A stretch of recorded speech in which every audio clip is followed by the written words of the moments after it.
Hi ಎಲ್ಲರಿಗೂ ಇವತ್ತಿನ ವಿಡಿಯೋದಲ್ಲಿ ಆ್ಯಸ್ ಇಟ್ ಈಸ್ ಹೋಟೆಲ್ ಸ್ಟೈಲಲ್ಲೇ ಪನ್ನೀರ್ ಬಟರ್ ಮಸಾಲ ಯಾವ ರೀತಿ ಮಾಡೋದಂತ ನೋಡೋಣ. ಈ ಪ್ರೋಸೆಸ್ಸಲ್ಲಿ ಮಾಡಿದ್ರೆ ತುಂಬ ಈಸಿಯಾಗಿ ಸಹ ಆಗೋಗುತ್ತೆ.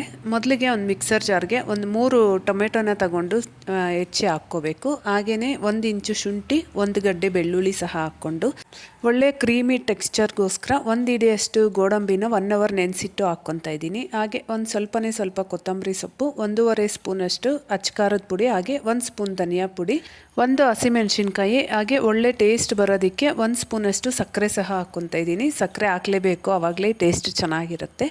ಇದನ್ನು ನುಣ್ಣಗೆ ಪೇಸ್ಟ್ ಥರ ಮಾಡಿಕೊಂಡು ಈಗ ಸ್ಟವ್ ಮೇಲೆ ಒಂದು ಬಾಣಲಿನ ಇಟ್ಕೊಂಡು 2 ಸ್ಪೂನ್ ಎಣ್ಣೆ ಮತ್ತು ಸ್ವಲ್ಪ ಅರಿಶಿನ, ಹಾಗೆಯೇ 1 ಹಿಡಿಯಷ್ಟು ಕಸೂರಿ ಮೆಥಿ ಹಾಕ್ಕೊಂಡು ಕಟ್ ಮಾಡಿರುವಂತಹ 200 ಗ್ರಾಮ್ ಪನ್ನೀರ್ನ ಹಾಕಿ ಇದನ್ನು ಚೆನ್ನಾಗಿ ಫ್ರೈ ಮಾಡ್ಕೊತಾ ಇದ್ದೀನಿ. ಪನ್ನೀರ್ನ ಫ್ರೈ ಮಾಡೋದು ಇಷ್ಟ ಇಲ್ಲ ಅಂದರೆ ಹಾಗೆ ಸಹ ಹಾಕ್ಕೋಬೋದು. ಈಗ ಫ್ರೈ ಮಾಡಿ ಇಟ್ಕೊಂಡಿರೋ ಪನ್ನೀರ್ನ ಸೈಡಿಗೆ ತೆಗೆದಿಟ್ಕೊಂಡು ಅದೇ ಬಾಣಲಿಗೆ 1 ಸ್ಪೂನಷ್ಟು ಬಟರ್ ಹಾಕ್ಕೊತಾ ಇದ್ದೀನಿ.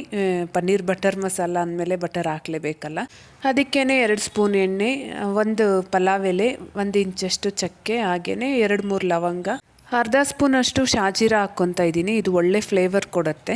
ಈಗ ಇದಕ್ಕೇ ಸಣ್ಣದಾಗಿ ಚಾಪ್ ಮಾಡಿ ಇಟ್ಕೊಂಡಿರೋ ಅಂತಹ 1 ಈರುಳ್ಳಿನ ಹಾಕ್ಕೊಂಡು ಈರುಳ್ಳಿ ಕಲರ್ ಚೇಂಜ್ ಆಗೋವರೆಗೂ ಫ್ರೈ ಮಾಡ್ಕೋಬೇಕು.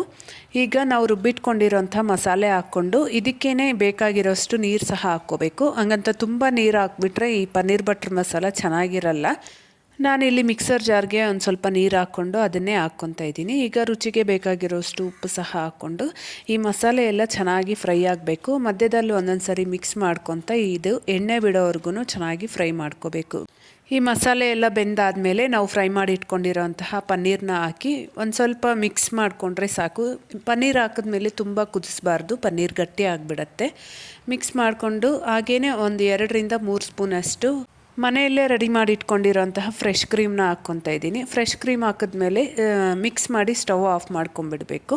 ಹಾಕ್ಕೊಂಡು ಕೊನೆಯಲ್ಲಿ ಸ್ವಲ್ಪ ಕೊತ್ತಂಬರಿ ಸೊಪ್ಪನ್ನ ಹಾಕ್ಕೊಂಡು ಮಿಕ್ಸ್ ಮಾಡಿಕೊಂಡ್ರೆ ಒಳ್ಳೆ ಟೇಸ್ಟಿಯಾಗಿರುವಂತಹ ಪನ್ನೀರ್ ಬಟರ್ ಮಸಾಲ ರೆಡಿ ಆಗುತ್ತೆ. ಇದು ಚಪಾತಿ ರೋಟಿ ಜೊತೆ ಅಂತೂ ಒಳ್ಳೆ ಕಾಂಬಿನೇಷನ್. ಟೇಸ್ಟ್ ಮಾತ್ರ ತುಂಬ ಚೆನ್ನಾಗಿರುತ್ತೆ. ನೀವು ಸಹ ಒಂದ್ಸರಿ ಟ್ರೈ ಮಾಡಿ ನೋಡಿ ಹೇಗಾಯಿತು ಅಂತ ಕಮೆಂಟ್ ಮಾಡಿ ತಿಳಿಸಿ. ಹಾಗೆ ಇಷ್ಟ ಆಗಿದ್ರೆ ವಿಡಿಯೋಗೊಂದು ಲೈಕ್ ಕೊಡಿರಿ. Thank you.